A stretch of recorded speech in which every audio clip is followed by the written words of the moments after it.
کسی ذہن میں کوئی سوال ہو تو معلوم کر لو. آج جیسے سورہ بقرہ میں یہ آیا تھا کہ اللہ تعالیٰ یہودیوں نصاریوں کو مومنوں کو بھی مطلب ان کے نیک کاموں کا اجر دے گا. تو جو یہ لوگ کام کرتے ہیں تو ان کو اجر کس اس میں دیا جائے گا؟ بہت اچھا سوال ہے. ان کا سوال یہ ہے کہ جیسے آج سورہ بقرہ میں آیا یہودیوں کو نصرانیوں کو اور مومنوں کو اجر ملے گا، تو جو آج یہودی اور نصرانی جو انہیں کس طرح کا اجر ملے گا؟ بھائی یہ جو آیتیں ہیں نا، یہ وقت کے نبی پہ جو لوگ ایمان لا کے نیک عمل کریں گے، یعنی کہ موسیٰ علیہ السلام پہ جو یہودی ایمان لا کے عمل کر چکے انہیں اجر ملے گا. اسی طرح عیسیٰ علیہ السلام پہ جو عیسائی لا کے مطلب ایمان لا کے عمل کر چکے انہیں بھی اجر ملے گا. اسی طرح مومنین جو آج نبی اکرم صلی اللہ علیہ وسلم پہ ایمان رکھتے ہیں بن دیکھے اور نیک عمل کرتے ہیں انہیں بھی اجر ملے گا. تو اب تو نبی اکرم صلی اللہ علیہ وسلم آخری نبی ہیں. تمام جتنے بھی یہودی ہیں عیسائی ہیں اگر وہ اللہ کے رسول صلی اللہ علیہ وسلم پہ ایمان نہیں لاتے تو کتنے ہی نیک عمل کر لیں ان کے وہ عمل قبول نہیں ہے، پہلے وفاداری ہے. تو وہ وقت کے نبی کے اوپر اپنے لائے نا، تو وہ اس ٹائم کے وہی مسلمان تھے، چاہے وہ موسیٰ علیہ السلام کے زمانے کے یہودی کہلاتے ہوں، آج والے یہودی نہیں. اس زمانے کے جو یہودی نیک عمل کیا موسیٰ علیہ السلام پہ ایمان لا کے انہیں اس ٹائم کا جو اجر ہے ان کا لکھا ہوا ہے، سب کو اجر ملے گا. مومن اس ٹائم کے وہی مومن تھے. حرام سے کمائے مال پر کیا زکوٰۃ دینی ہے؟ ان کا سوال یہ حرام سے کمائے مال پر کیا زکوٰۃ دینی ہے. بھائی حرام سے کمائے ہوئے مال پہ تو زکوٰۃ ہو ہی نہیں سکتی، کیونکہ اللہ تو پاک ہے اور وہ پاک کمائی کی ہی زکوٰۃ کو قبول کرے گا، صدقات کو. تو اس لیے بیکار ہے، نہ دیں زیادہ بہتر ہے. اسے مال کو پھینکیں، نیا مال کمائے، جائز مال، اگر اللہ کی راہ میں دینا ہی ہے تو. کیا ڈاکٹر اسرار صاحب کا چہرہ موت کے بعد نہیں دکھائے گا؟ ان کا سوال یہ ہے کیا ڈاکٹر اسرار صاحب کا چہرہ موت کے بعد نہیں دکھائی ہے. بھائی میرے استاد ہیں، مجھے پوری ان کی بات پتہ ہے الحمدللہ. ہم نے یہاں غائبانہ نماز بھی کرائی تھی اسی مرکز میں. اصل میں ہوا یہ تھا کہ بے انتہا بھیڑ تھی اور اس ٹائم اگر چہرہ دکھانے کی نوبت آتی تو اندھیرا ہو جاتا، عشاء ہو جاتی، تو عصر کے بعد کا وقت تھا وہ. تو اس لیے چند لوگ جو قریب تھے انہوں نے چہرہ دیکھ کے اور باقی پھر ڈھک کے انہیں دفنا دیا گیا تھا. اصل میں کچھ اس طرح کی بھی افواہیں آ رہی تھیں کہ کچھ فدائین حملہ وغیرہ ہو سکتا ہے وہاں پہ، ان کی ڈیڈ باڈی کے ساتھ بے حرمتی کی جا سکتی ہے. تو یہ اس طرح کے الزامات لوگوں نے بعد میں لگائے کہ ان کا چہرہ بگڑ گیا تھا یا خراب ہو گیا تھا. تو الحمدللہ اللہ کی توفیق سے انہی کے بچوں نے ویڈیو بنا لی تھی ان کی ڈیڈ باڈی کی، اپنی گھر کے لیے بنائی تھی وہ تو، لیکن جب اس طرح کی باتیں اڑنے لگیں اخباروں میں تو انہوں نے اسے اپلوڈ کی پھر. تو وہ الحمدللہ اب آج بھی ویڈیو نیٹ پہ آپ لوگوں کو مل جائے گی ان کی ڈیڈ باڈی کی. بالکل صاف ستھرا چہرہ تھا اور چہرہ دکھایا بھی گیا. اس کے بعد پھر کیونکہ یہ اس طرح کی افواہیں اڑی ہوئی تھی تو ان کی قبر کے آس پاس کئی دنوں تک پہرا بھی دیا گیا کہ کوئی آگے خدا نہ خواستہ کہ جو ڈیڈ باڈی تھی اس کی بے حرمتی نہ کر دے. کیا باپ اپنے ساری جائیداد اللہ کی راہ میں دے سکتا ہے؟ ان کا سوال یہ ہے کیا باپ اپنی ساری جائیداد اللہ کی راہ میں دے سکتا ہے؟ نہیں بھائی، جو اللہ کی طرف سے طے ہے معاملہ اسی طرح سے وہ جائیداد بٹے گی. باپ جو ہے وہ اگر دیتا ہے تو گناہ گار ہوگا. نبی اکرم صلی اللہ علیہ وسلم کی بارگاہ میں جب یہ معاملہ آیا کہ کسی کے پاس 8 غلام تھے، اس نے سارے کے سارے اللہ کی راہ میں دے کے آزاد کر دیے، تو نبی اکرم صلی اللہ علیہ وسلم نے واپس بلایا اس سارے معاملے کو اور پھر جو ہے انہیں 3 جگہ بانٹا غلاموں کو، اور جتنا 33% تھا وہ تو آزاد کر دیا اور باقی ان کی اولاد میں بانٹ دیے. تو یہ طے ہو گئی بات کہ اگر کوئی غلط وصیت کر جاتا ہے یا غلط کوئی حرکت ایسی کر جاتا ہے تو اس کی اصلاح بہت ضروری ہے. اور یہ قرآن میں سورہ بقرہ میں اشارہ دیا گیا کہ اگر کوئی غلط وصیت کر دے تو اس کی اصلاح بہت ضروری ہے. کیا مسافر روزہ رکھے تو گناہ گار ہوگا؟ ان کا سوال یہ ہے کیا مسافر اگر روزہ رکھے تو گناہ گار ہوگا؟ نہیں، گناہ گار نہیں ہوگا، لیکن نبی اکرم صلی اللہ علیہ وسلم کی سنت کے خلاف ہوگا. حضور نے فرمایا کہ سفر میں روزہ رکھنا کوئی نیکی نہیں ہے، اور سفر میں جو لوگ مشقتیں کرتے تھے اور جو صحابہ اکرام روزہ رکھتے تھے وہ کسی پیڑ کے نیچے آرام کرتے تھے، اور جن کے روزے نہیں ہوتے تھے وہ مشقتیں کرتے تھے، مطلب جھاڑیاں کاٹنا، چٹان کاٹنا یا اور ان کی خدمتیں کرنا. تو حضور نے ایک بار یہ بات فرمائی کہ آج جو ہے وہ بے روزے داروں پہ سبقت لے گئے. حضور کے منہ سے نکلی بات ہے. تو اس لیے کوئی اگر روزہ نہ رکھے تو زیادہ بہتر ہے سفر میں. لیکن آج کل کے جیسے سفر ہے بعد میں اگر رکھنا اس کے لیے مشکل ہو تو میری رائے تو یہ ہے بھائی رکھ لے اس ٹائم، کیونکہ اگر بعد میں نہ رکھا تو اس کا عذاب بہت ہے، کیونکہ فرض روزے ہیں. فرض چھوڑنے کا چاہے نماز ہو اور یا روزہ ہو، ہر حال میں بے انتہا پکڑ ہونی ہے۔ جی قرآن میں اللہ رب العزت نے دو جگہ ایک بات کو الگ الگ طریقے سے فرمایا۔ ایک جگہ تو کہا کہ کیا ان لوگوں نے اس دنیا کو کھیل تماشا سمجھ رکھا ہے، اور دوسری جگہ خود اپنے آپ کے اوپر یہ بات کہ کھیل تماشا نہیں ہے۔ ہاں نہیں نہیں، ان کا بہت اچھا سوال ہے، علمی سوال ہے۔ ان کا سوال یہ ہے کہ ایک جگہ تو یہ کہا کہ دنیا انہوں نے جو ہے وہ کھیل تماشا سمجھ رکھا دنیا کو، اور ایک جگہ اللہ نے خود کہا کہ کھیل تماشا ہے دنیا۔ اصل میں دونوں میں بہت فرق ہے۔ یہ تو ہے جو پبلک کو کہا نا، اللہ نے اپنے بندوں کو کہا کہ لاپرواہی نہ برتنا، یہ کھیل تماشا نہیں ہے۔ اور جہاں خود کہا کہ کھیل تماشا ہے، وہاں یہی تھا کہ یہ جیسے کھیل تماشا ہونے کے بعد اس کے بعد تم پھر اپنی اصلی زندگی میں آ جاتے ہو، اسے یہی سمجھو کہ اس کے بعد تمہاری اصلی زندگی آنے والی ہے۔ یہاں تو تم کھیل کود لیے تھوڑی دیر کے لیے، اسے تفریح کر کے تم نکل جاؤ گے باہر، اور پھر تمہاری حساب کتاب دینا ہے۔ یہ دونوں باتوں میں بالکل سیم بات ہے، کوئی فرق نہیں پڑتا اس بات سے۔ کیا جاب کے لیے داڑھی کٹا سکتے ہیں؟ ان کا سوال یہ ہے کیا جاب کے لیے داڑھی کٹا سکتے ہیں؟ کٹا سکتے ہیں، کیونکہ چھوٹی داڑھی بھی جو ہے وہ اس کی اجازت ہے، لیکن منڈا نہیں سکتے۔ اگر آپ داڑھی بالکل صاف کرتے ہیں تو پھر آپ گناہ گار ہوں گے۔ داڑھی کو آپ چھوٹا کرا لیں، کوئی حرج نہیں ہے۔ کون سی مرد عورت روزہ چھوڑ سکتے ہیں؟ ان کا سوال یہ کون سے مرد اور عورت روزہ چھوڑ سکتے ہیں؟ دیکھو، ایک تو بیمار، ایک مسافر، ایک حائض عورت جنہیں حیض آتا ہے، یا جن کے بچے ہونے والے ہوں اور وہ پریگننٹ جو بچی ہوتی ہیں وہ بھی روزہ چھوڑ سکتی ہیں، انہیں بھی اجازت ہے۔ وہ مطلب انہیں ضعیف لوگوں میں گنا جائے گا۔ اور جو ضعیف لوگ ہوتے ہیں، کمزور، قرآن میں اللہ نے یہ بات سب واضح طور پہ بتا دی۔ آج آیتیں آ چکی، اگر آپ 183 سے 187 نمبر سورہ بقرہ پڑھو گے تو اس میں سارے واضح طور پہ روزے کے احکامات آ چکے ہیں۔ اور جو لوگ سفر میں ہوں یا اس طرح کی مشقت میں ہوں، کیونکہ قرآن میں اللہ نے کہا کہ اگر طاقت نہ ہو تو روزہ چھوڑ دو، تو اگر آپ سفر میں جا رہے ہیں اور بہت مشقت والا سفر ہے تو آپ کو روزہ چھوڑ دینا چاہیے۔ اگر ایسی بیماری آپ کو، مان لو خدا نخواستہ آپ کا ایکسیڈنٹ ہو گیا اور خون نکلنے لگا، چوٹ لگ گئی، تو آپ فوراً روزہ توڑ دو۔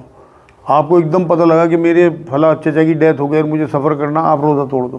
ہر طریقے کی اجازت ہے۔ تو اس طرح کے لوگ جو ہیں، اور عورتوں میں نے آپ کو بتا دیا، جو دودھ پلانے والی بچی ہیں، جو پریگننٹ بچی ہوں، یا جو بہت زیادہ بیمار ہوں، یا حیض آتے ہی فوراً روزہ کھول دیں، تو یہ ساری عورتیں بھی مرد بھی اس طرح کے روزہ چھوڑ سکتے ہیں۔ جمعے خطبے میں حضور کا نام آئے تو کیا کریں؟ ان کا سوال یہ ہے جمعے کے خطبے میں حضور کا نام آئے تو کیا پڑھیں؟ بھائی نبی اکرم صلی اللہ علیہ وسلم کے نام آنے پہ آپ نے درود ہی پڑھنا ہے، لیکن خطبے کے بیچ میں تو آپ نہیں پڑھ سکتے زبان سے، آپ دل ہی دل میں پڑھ دیا کرو۔ آپ کچھ پوچھ رہے تھے؟ تراویح نماز کی کیا حقیقت ہے؟ ایک منٹ بیٹے۔ ہاں جیسے مختلف موقع پہ آپ صلی اللہ علیہ وسلم پہ وہی نازل ہوئی، ہاں الگ الگ موقع پہ، اور یہ بھی کہا جاتا ہے قرآن شریف رمضان شریف میں اترا، تو یہ مطلب مکمل ہوا تھا یا پورا جو وہی نازل ہوئی وہ صرف رمضان شریف میں ہی نازل ہوئی؟ بہت اچھا سوال ہے۔ ان کا سوال یہ ہے کہ نبی اکرم صلی اللہ علیہ وسلم پہ الگ الگ موقعوں پہ وہی نازل ہوئی، اور یہ بھی کہا جاتا ہے قرآن ایک ساتھ پورا نازل ہوا۔ اصل میں حدیث پاک سے، روایتوں سے بات ثابت ہوتی ہے، قرآن کی آیت سے بھی، کہ آخری عشرے میں تاک راتوں میں جو لیلۃ القدر ہے، اس میں پہلے آسمان پہ اللہ رب العزت نے پورا قرآن نازل کر دیا، اور پھر حسب ضرورت اللہ کے رسول صلی اللہ علیہ وسلم کے قلب اطہر پہ جب جیسی ضرورت ہوئی آیتیں نازل ہوتی رہی۔ تو پورا قرآن تو نازل ہوا لوح محفوظ سے پہلے آسمان پہ ایک بار، اور اس میں سے بتدریج دھیرے دھیرے جیسی ضرورت ہوئی، جیسی پبلک کی ڈیمانڈ آئی، اسی طرح سے آیتیں اترتی رہیں احکامات کی۔ ہاں تراویح کی نماز کی کیا حقیقت ہے؟ ان کا سوال ہے تراویح یہ نماز کی کیا حقیقت ہے؟ بھائی تراویح کی جو نماز ہے یہ نفل نماز ہے، یہ تہجد کی نماز ہے۔ نبی اکرم صلی اللہ علیہ وسلم نے جب اپنے اعتکاف میں بیٹھے ہوئے تھے، 23، 25 اور 27 3 راتیں حضور نے باہر نکل کے نماز پڑھی، تو پیچھے صحابہ کرام اکٹھے ہو گئے۔ پھر حضور نے 28ویں رات میں نہیں آئے اور یہ کہا کہ مجھے خطرہ ہوا کہ ایسا نہ ہو کہ میری امت پہ یہ واجب ہو جائے، فرض ہو جائے۔ تو اس کی حقیقت یہ ہے، اس کے بعد حضور نے نہیں پڑھی، تو یہ حضور کے اوپر تو یہ فرض تھی، تہجد کی نماز پورے سال پڑھتے تھے۔ صحابہ کرام بھی حضور کی محبت میں، ذوق شوق میں جو ہے تہجد کی نماز پڑھا کرتے تھے۔ تو رمضان شریف میں کیونکہ جاگنا ہوتا تھا، اور رات کی نماز کا حضور اکرم صلی اللہ علیہ وسلم کی ایک روایت سے یہ بات ثابت ہوتی ہے کہ رات کا جو جاگنا ہے وہ بہت فضیلت کی بات ہے، اور حضور نے یہ بھی فرمایا کہ نفلی عبادت جو ہے رمضان میں فرضوں کا درجہ رکھتی ہے، تو صحابہ کرام پیچھے ہی اکٹھے ہو گئے نبی اکرم صلی اللہ علیہ وسلم کے. تو اس کی کوئی حقیقت نہیں ہے اس طرح کی نماز کی کہ ہم اسے اپنے اوپر فرض کر لیں. یہ نفل نماز ہے، جو پڑھے گا اسے فرضوں کا ثواب ملے گا رمضان شریف ہونے کی وجہ سے. لیکن اگر کوئی چھوڑ دے گا تو کوئی گناہ نہیں ہے اس کے اوپر، آپ کے فرض نہ چھوٹ جائیں. لیکن قیام میں نماز پڑھنا، قرآن سننا، یہ پورے رمضان میں مطلب پورے سال میں ہمیں رمضان میں ہی ملتا ہے. اور یہ بہت سعادت کی بات ہے کہ ہم کھڑے ہو کے ہاتھ باندھ کے غلاموں کی طرح اللہ کا کلام سنیں. تو حقیقت اس کی ہے کہ یہ نفلی نماز ہے. اس کے پیچھے جو ہے جو لوگ دکانیں چھوڑ کے اور کام چھوڑ کے بھاگے پھرتے ہیں اور 6 دن اور 8 دن کا کر کے پھر اپنے کاموں میں لگ جاتے ہیں، یہ سب گناہ ہے. یہ طریقہ نہ صحابہ اکرام کا تھا نہ نبی اکرم صلی اللہ علیہ وسلم کا. کوئی بھی کام جو حضور ایک بار کر دیں وہ سنت بن جاتا ہے. تو اس لیے سنت تو ہے، جو جتنے بھی نفل ہیں وہ سب سنت ہیں جو حضور نے کی ہے. 2 اصطلاحات ہیں، ایک فرض اور ایک نفل. تو نبی اکرم صلی اللہ علیہ وسلم کیونکہ 3 دن پڑھی تو اس لیے یہ سنت تو بن گئی. لیکن اگر یہ سنت موقدہ نہیں ہے، حضور نے خود آگے کہا کہ میں اس لیے نہیں آیا کہ میری امت پہ مشقت نہ پڑ جائے اور یہ واجب نہ ہو جائے. ہم نے اپنے اوپر واجب کر لی، سارے سال نماز نہیں پڑھیں گے، اس کے لیے بھاگے پھریں گے. اب آپ دیکھیے اہمیت کو جو ہے نا بڑھانے والی چیز ہے. اور ظلم جو کہا نا، شرک کو سورہ لقمان میں اللہ نے ظلم عظیم کہا. اور اسی وجہ سے کہ لوگ جو اللہ کی ویلیو ہے اسے گھٹاتے تھے اور جو نبیوں کی فرشتوں کی ویلیو ہے اسے بڑھاتے تھے. تو کسی بھی چیز کی ویلیو بڑھا دینا شرک ہے میرے نزدیک. تو تراویحوں کو فرض و زیادہ درجہ دینا اپنی گردن اللہ کے ہاتھ میں دینے والی بات ہے. کسی بھائی نے سوال کیا ہے کہ زکوٰۃ جو ہے وہ رمضان میں دینا یا سال کے آخر میں دسمبر میں دینا کیا ضروری ہے؟ ان کا سوال یہ ہے کہ رمضان میں یا سال کے آخر میں زکوٰۃ دینا ضروری ہے. نہیں بھائی، یہ تو اصل میں آپ سمجھو حدیث میں کیا ہے کہ جب تمہارے پاس اتنا مال ہو جائے جو تم صاحب حیثیت ہو جاؤ اور اس پہ 1 سال گزر جائے. اب مان لو آپ کے پاس جون میں مال آیا اور اس پہ 1 سال جون میں ہی گزرے گا، اس کے بعد آپ کے اوپر زکوٰۃ واجب ہوگی. نہ رمضان نہ وہ، اس میں تو وہ مسئلہ ہی نہیں ہے. اس میں تو سال گزرنے والا مسئلہ ہے کہ جب بھی جس کے پاس مال آیا، مان لو آپ کی جائیداد بکی، آپ کے پاس مال آیا، آپ نے گھر میں مال رکھا، وہ سیونگ اس پہ 1 سال گزر جائے. جب 1 سال گزر جائے تب آپ کے اوپر زکوٰۃ واجب ہوگی. وہ بھی تب جب وہ آج کے 9 تولہ کے برابر آپ کے پاس پیسہ ہو. 9 تولہ کا مطلب آج کل کے 13.5 لاکھ روپے ہو گئے. جو 7.5 تولہ وہاں کا ہے نا، وہ یہاں کا 9 تولہ ہے. اچھا، رمضان کی سعادت حاصل کرنے کے لیے، اس کا جو ثواب حاصل کرنے کے لیے ایڈوانس میں اگر رمضان میں کوئی دے دیتا ہے؟ ان کا سوال یہ ہے رمضان کی سعادت حاصل کرنے کے لیے اگر رمضان میں ایڈوانس میں دیتا ہے تو بہت بڑھیا ہے بھائی. لیکن میرے نزدیک تو یہ ہے کہ ایڈوانس ہو یا زکوٰۃ مطلب آپ کرنٹلی دے رہے ہیں، وہ جب بھی آپ کو مستحق دکھے آپ کی جیب میں سے نکل جانا چاہیے پیسہ. آپ نے رمضان میں سعادت حاصل کرنے کے لیے خوب بانٹ دی، اس کے بعد آپ رمضان سے نکل گئے، آپ کو بہت مستحق دکھا، اتنا رمضان میں بھی نہیں دکھا تھا، تب بھی آپ کا ہاتھ جیب میں جانا ہی چاہیے فوراً کہ چل بھائی اتنی ایڈوانس دے رکھی اور ایڈوانس صحیح. اس طرح سے ہوا ہے. حضرت عمر کے زمانے میں جب قحط پڑا تو انہوں نے 1 سال کی اگلے کی زکوٰۃ جو ہے نا وہ پہلے لے لی تھی. کیا روزے میں طبیعت خراب ہونے پر روزہ نہ توڑیں اور فوت ہو جائے تو کیا شہید ہوگے؟ ان کا سوال یہ ہے روزہ ہے اگر طبیعت خراب ہو گئی اور روزہ نہیں توڑتے اور موت ہو گئی تو کیا شہید ہوں گے؟ نہیں بھائی، خودکشی بھی گنے جائیں گے. سوسائٹ. جب قرآن میں اللہ نے یہ بات کہہ دی کہ اگر تم بیمار ہو تو روزہ چھوڑ دو تو وہ اللہ سے پنگا لے رہا میرے بھائی. شہادت کہاں مل جائے گی؟ یہ تو خودکشی میں لکھے گا اللہ پاک کہ میرے حکم کو ہی نہیں مانا. تو یہ شہادت اتنا آسان تھوڑی ہے ملنا. کیا زنا سے ٹھہرے بچے کو آپریشن کرا سکتے ہیں؟ ان کا سوال یہ ہے کیا زنا سے ٹھہرے بچے کا آپریشن کرا سکتے ہیں؟ بالکل کرا سکتے ہیں بھائی. 4 مہینے سے پہلے اگر اس لڑکی نے توبہ کر لی زندگی بھر کے لیے تو وہ صاف ستھری ہو جائے. اللہ کرے جیسے کیچڑ میں سے گر کے آدمی اٹھ کے نہاتا ہے، تو اگر اس نے ابورشن کرا لیا 4 مہینے سے پہلے کیونکہ 4 مہینے کے بعد ابورشن اگر کراتی ہے تو ایسا ہے جیسے اس نے پیدا ہوئے بچے کو قتل کر دیا. پھر اللہ کے یہاں قتل کے اس میں لکھا جائے گا. کیونکہ نبی کی حدیث یہ ہے کہ 4 مہینے کا بچہ جب ماں کے پیٹ میں ہوتا ہے ایک فرشتہ آگے اس کی تقدیر، اس کا رزق، اس کی سب کچھ لکھ جاتا ہے. تو وہ مطلب ایک عام انسان کی طرح گنا جائے گا جیسے اس نے قتل کیا. تو اسی لیے جو لوگ اگر وہ پریگننسی نہیں چاہتے، جو شادی شدہ لوگ ہیں، تو وہ پہلے دن سے احتیاط کریں، ایبورشن کرانے سے بچیں. کیونکہ یہ تو میں نے زانیہ کے بارے میں لکھا کہ جس نے زنا سے بچہ ٹھہر گیا ہو اور اس نے توبہ کر لی ہو. لیکن جو لوگ ویسے ایبورشن کراتے پھرتے ہیں، بات پہ گولیاں کھا لیں، میرے پاس روز کے سامنے ان کی عورتوں کی صحتیں تباہ و برباد ہو جاتی ہیں ساری عمر کے لیے. کیونکہ اللہ کے قانون سے کھیل رہے ہیں. بھائی جب آپ کو اجازت ہے آپ کنڈوم استعمال کرو اور کوئی کاپر ٹی وغیرہ استعمال کرو, لیکن کم سے کم احتیاط پہلے کرو. بچہ ٹھہرنے کے بعد اگر آپ اسے ضائع کر رہے ہیں تو آپ اللہ کے قانون کی خلاف ورزی کر رہے ہیں. کیا نامحرم عورت کو دیکھنے یا چھونے سے وضو ٹوٹ جاتا ہے؟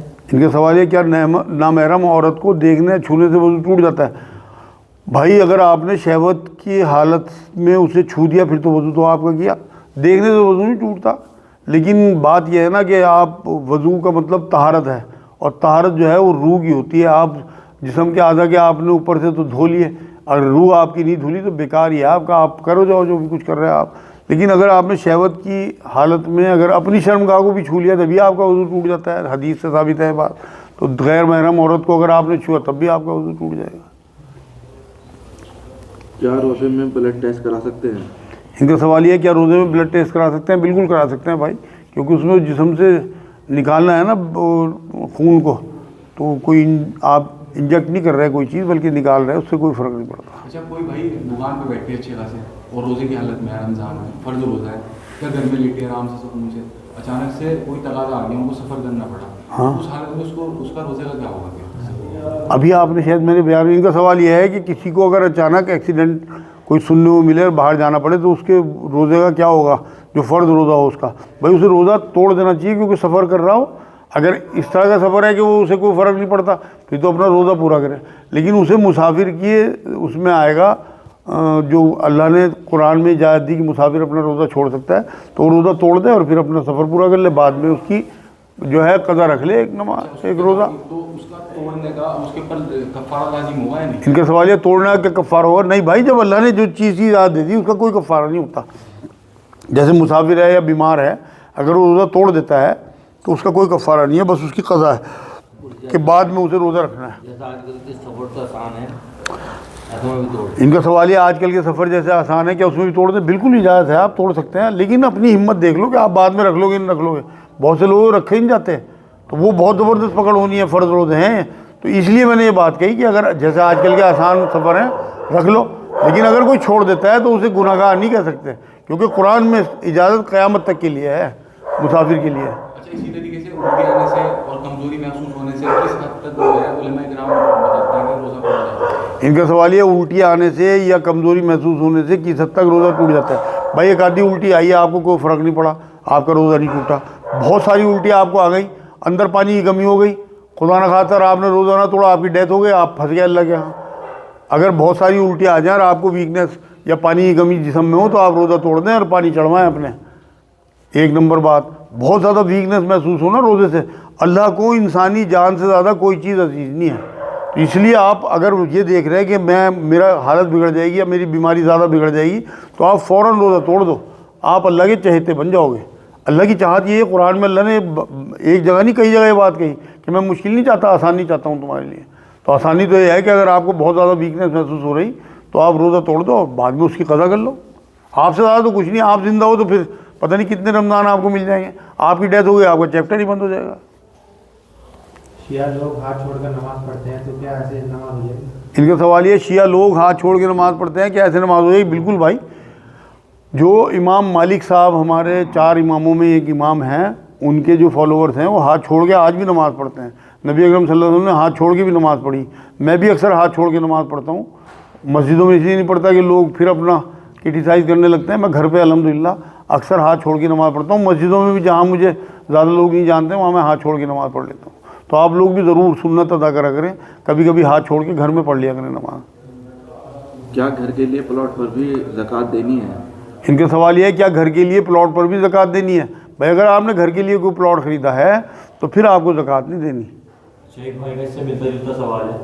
ایک بھائی نے پلاٹ مکان کے لیے خریدا تھا, ان کا ارادہ بدل گیا, انہوں نے مکان کی جگہ جو پلاٹ تھا وہ بیچ دیا, کیا اس پہ زکوٰۃ لگے گی؟ ان کا سوال یہ ہے مکان کے لیے پلاٹ خریدا اور پھر اسے مکان بنانے کی بجائے اسے سیل کر دیا, تو کیا اس پہ زکوٰۃ لگے گی؟ بالکل بھائی, اس کے پروفٹ پہ زکوٰۃ لگے گی. اور جب انہوں نے ارادہ بدلا جب سے زکوٰۃ لگے گی, شروع سے نہیں لگے گی. جب سے انہوں نے ارادہ اپنا چینج کیا نیت کے حساب سے ہے. اصل میں قرآن حدیث جو ہے نا, بخاری کی پہلی حدیث ہے کہ تمام اعمال کا دار و مدار نیت پہ ہے. جب تک ان کی نیت یہ تھی کہ میں مکان بناؤں گا, جب تک وہ اس پہ زکوٰۃ سے بری تھے. لیکن جہاں ان کی نیت چینج ہوئی کہ میں اسے سیل کر کے پروفٹ لے لوں تو اس پروفٹ پہ انہیں